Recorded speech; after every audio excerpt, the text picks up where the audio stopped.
வணக்கம். முதல் செய்திக்காக நித்யா. போக்குவரத்து தொழிற்சங்கங்கள் நாளை பேச்சுவார்த்தைக்கு அழைப்பு. விரிவான செய்திகள். 15வது ஊதிய குழு உட்பட 6 அம்ச கோரிக்கை தொடர்பாக போக்குவரத்து தொழிற்சங்கங்கள் நாளை பேச்சுவார்த்தைக்கு அழைக்கப்பட்டுள்ளனர்.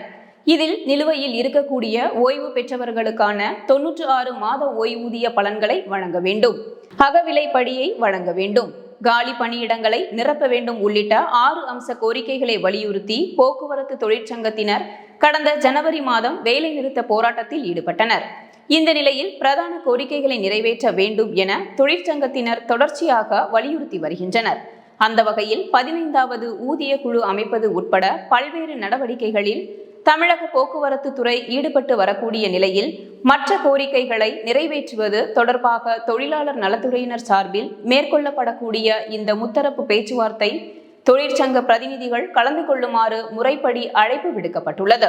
இந்த பேச்சுவார்த்தையின் போது மீதம் இருக்கக்கூடிய கோரிக்கைகளை நிறைவேற்றுவது தொடர்பாக வலியுறுத்தப்படும் என்றும் எதிர்பார்க்கப்படுவதாக தெரிவித்தனர்.